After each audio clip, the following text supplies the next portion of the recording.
This video is brought to you by Squarespace.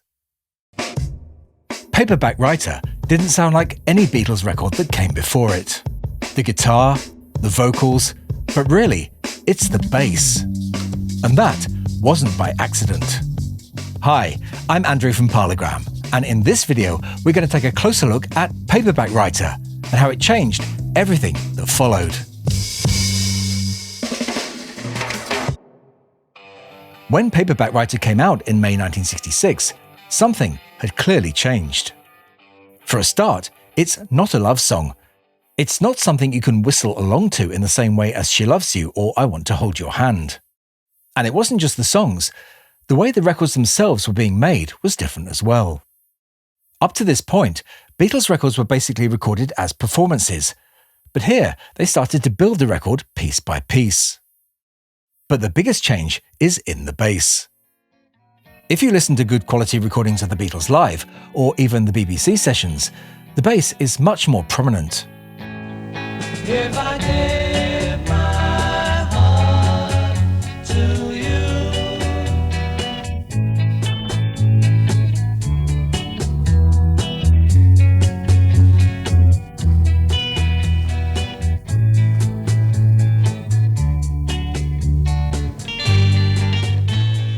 On the records, it's there, but it's buried underneath everything else. Here, it's right at the front, and that wasn't accidental.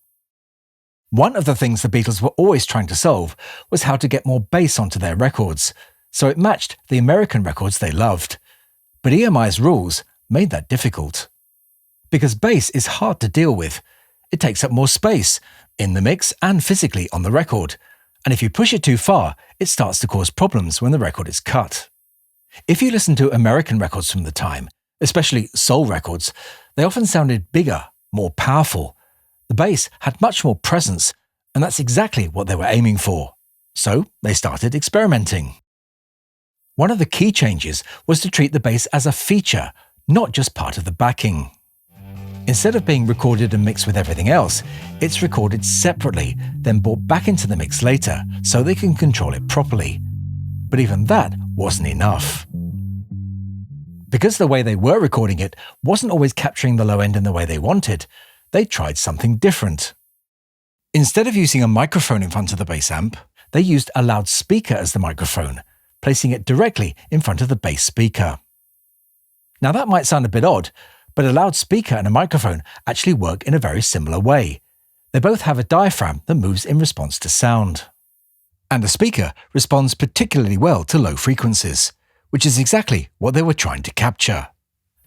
So by using a speaker like this, they were able to pick up much more of that low-end movement, not just the note, but the weight behind it. And the difference really becomes obvious when you compare it to the earlier singles. On something like She Loves You, the bass is there, but it stays in the background. Here, it's driving the record. It's part of what gives it its energy. And if you hear this on a good system, you'll notice something else. It's not just louder, it's controlled. You can follow the notes clearly, rather than just hearing a general low-end rumble. So it gives the bass a very different feel. It's not just something you hear, it feels more solid. And when you combine that with the way Paul was playing at this point, more melodic, more active, you get something that stands out in a way it simply hadn't before.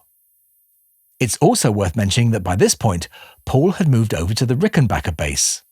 That had a very different sound to the Hofner. Tighter, more focused, and a bit more bite, which worked much better with what they were trying to do in the studio. You can hear that on the original 45. The bass is there, clearly, but it's also pushing right up against what the format can comfortably handle. It wasn't just the bass, it's part of a wider change in how these records were being made. Up to this point, Beatles recordings had been done in a fairly straightforward way. Their original engineer, Norman Smith, worked strictly within EMI's rules. Microphones were kept at the correct distance, levels stayed out of the red, and everything was set up just to capture a balanced performance. By the time the Beatles returned to the studio in April 1966, Norman Smith had moved on to become a producer, and his place was taken over by Geoff Emerick, who at the time was just 20 years old. His approach was very different from Smith's and from the traditional EMI way of recording. One of the key changes is that he starts moving microphones much closer to the instruments, and you can really hear that on the recordings from this period. The drums sound tighter, and the bass, which had been buried in the mix, is now right at the front. They also start using screens to reduce leakage between microphones, which gives them much more control later on and allows them to build the record in layers. Big ski race today. First prize, a silver loving cup. And you punks better not enter, understand? Don't worry, sir. We have no intention of racing. Lucky for you. The nerve of that bloke telling us we can't enter the race. Just the same, we better do as he says. Come back, you'll miss this next exciting commercial. If you've ever tried to organize a collection, whether it's records, research, or your own projects, you'll know how important presentation is. Squarespace is an all-in-one platform that lets you build a website, organize your content, and present it properly without having to deal with the technical side of things. You can start with one of their templates or use their Blueprint AI tool to get something up and running quickly, and then move things around with simple drag-and-drop tools, so you can control exactly how everything looks and fits together. And if you're dealing with something like this, you can lay everything out clearly. Images, descriptions, even things you want to sell.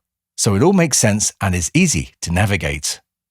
You can also add things like mailing lists, member areas, or shops. So if people are interested in what you're doing, everything is there all in one place.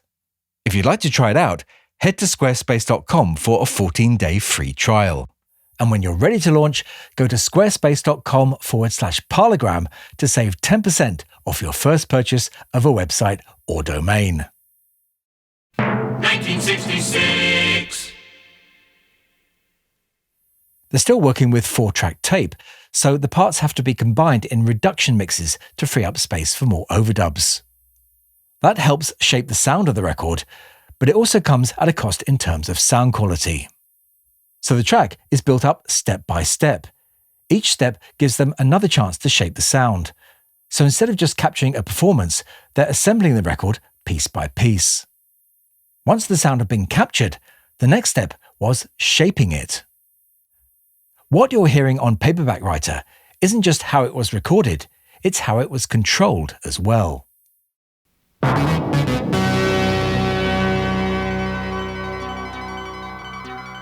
In simple terms, compression controls the difference between the loudest and the quietest parts of a signal. So instead of peaks jumping out suddenly, they're held back slightly, and quieter elements are brought up. The result is a sound where everything feels more together, almost like it's been glued in place. One of the units they were using for this was the ATOC compressor. This was more often used while the sound was being recorded, just to keep things under control and stop anything from jumping out too much. So by the time they reached the next stage, everything was sitting much tighter together. Another key part of the sound, not just here, but across all Beatles records, is this, the Fairchild limiter. It played a big part in how these records actually sound. When a loud peak comes through, a drum hit or a strong bass note, it clamps down on it almost instantly. So instead of that peak jumping out and disappearing, it's controlled and held in place. And as the level settles, the sound comes back up, and what you end up with feels much more continuous. And once you've got all that, the next challenge is getting it onto the record. One important thing to realize here is that a record isn't just carrying sound, it's carrying movement. The music is cut into the surface as a physical groove that the stylus has to follow. And lower frequencies, bass, create much wider movements in that groove. So the more bass you have, and the louder you try to cut it, the more the cutting stylus has to move from side to side. Push it too far, and you can run into problems. The groove can become too wide to track properly, and on playback, the stylus can be forced out of the groove. So engineers normally had to be careful, adjusting levels by hand to keep things safe. But with a record like Paperback Writer, that's harder to manage. The whole track is so dense and the bass is strong all the way through. So to deal with that, EMI came up with something called Automated Transient Overload Control, or ATOC. This monitors the signal as the record is being cut in real time. And when it detects a peak that could cause a problem, it briefly reduces the level, just enough to keep things within safe limits. So instead of the engineer constantly riding the level, the system does it automatically. It doesn't remove the bass or flatten the sound, it just allows them to cut the record louder and with more low end, without it becoming unplayable. But it's not perfect, because while it stops the stylus jumping, it doesn't make the record easy to track. And you can hear all of this even more clearly on the B-side.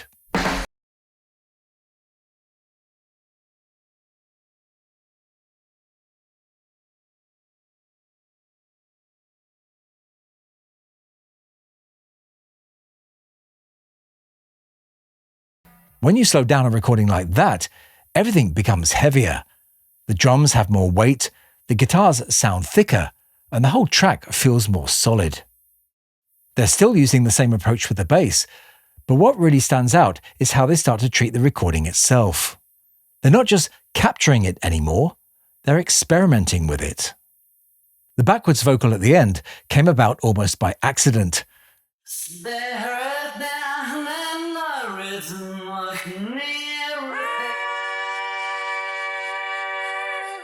John took a tape home, played it the wrong way round, and instead of ignoring it, they used it. And from that point on, the studio becomes part of the process in a much more direct way. They're not deciding what to play, they're deciding how the record sounds. Now this is where things get really interesting, because everything we've talked about only really works if the record can be played back properly, and that's where the problem starts.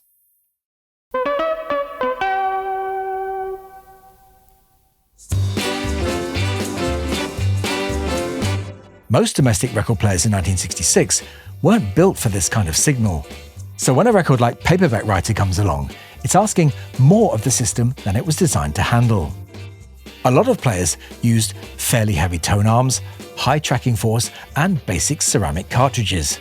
So when you combine that with a record cut this hot, the stylus had a much harder job to do. Instead of tracing the groove clearly, it can lose contact slightly and then slam back into the groove wall. And that's mistracking. And when that happens, you don't just hear distortion, you're actually damaging the groove. And once it's there, it doesn't go away. Which is why you can still hear it today. A lot of original UK copies are worn, especially in the louder passages. Earlier singles like She Loves You or I Want to Hold Your Hand are much more forgiving. Even well-played copies often still sound good. But with Paperback Writer and Rain, it's different. The bass breaks up, the vocals start to become fuzzy, and you lose clarity. And that's not because people were careless, it's because the record itself was pushing beyond what most players could comfortably handle. Paperback Writer and Rain are great sound recordings, there's no question about that, but the sound didn't always come through clearly on the original 45s. And that's why Paperback Writer is so important in the Beatles' development as a group. It's not just a single that sounds different, it's a point where the whole approach starts to change. The way the sound is recorded in the studio and the way it's cut onto the record, all of it being pushed further than before, not just in the bass, but in the way the whole record feels. But at the same time, it exposes the limits of the format. What they were doing in the studio was right at the edge of what vinyl and the record players people had could actually handle. It's really only with the session material in sets like this that you start to hear how all this works in practice, before it's pushed right to the edge on the finished record. And from here on in, recording wasn't just about capturing music, it became part of the creative process itself, and that changed everything. I really hope you enjoyed this deep dive into one of my favourite Beatles 45s. I'll be back next weekend with something similar. But that's all for this one, so I'll say bye for now, and thanks for watching.